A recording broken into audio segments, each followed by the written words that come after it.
அவ்வளோ ஒரு பத்திரமாக அதை பீரோவில் பூட்டி வைக்கிறீங்க. ஏன்? அது என்னது? அது என்னது சொல்லுங்க. இப்போ என்ன சொல்லி பிரசங்கம் பண்ணு? உங்களுக்கு நகை இருந்தால் அந்த நகையை எவ்வளோ பத்திரமா பூட்டி வைக்கிறீங்க? ஏன் அதை பூட்டி வைக்க? அதுக்கு உயிர் இருக்கா?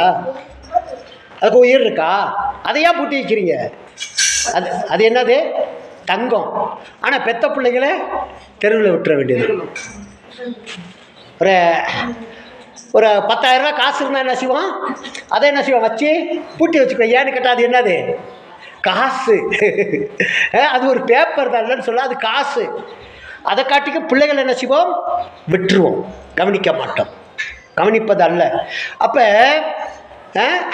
நல்ல ஒரு புது ட்ரெஸ் வாங்கிட்டு உங்கள் ட்ரெஸ்ஸை எப்படி பத்திரம் பண்ணுறீங்க? எப்படி பத்திரம் பண்ணுறீங்க? இன்னைக்கு காலையில் கூட நான் ஒரு பேண்ட் வாங்கினேன். அதை எங்கே கொண்டு வச்சேன்? பீரோவில் கொண்டு பத்திரமா வச்சேன். ஏன்? அது என்னாச்சு? அது புது ட்ரெஸ்ஸு. அதை எவ்வளோ பத்திரம் பண்ணுறோம். ஆனால் பிள்ளைகளை என்ன செய்ய மாட்டோம்? பத்திரப்படுத்த மாட்டோம். பிள்ளைகளை எங்கேயோ ஏனோ தானோன்னு விட்டுருவோம். வேலைக்கு போட்டும், சும்மா இருக்கட்டும், படிக்கட்டும், படிக்காமல் இருக்கட்டும். ஆனால் பிள்ளைகளை கையாண்டு கொண்டே இருக்க வேண்டும். எனி டைம் ஃபோன் பண்ணிக்கிட்டே இருக்கணும், விசாரித்து கொண்டே இருக்க வேண்டும்.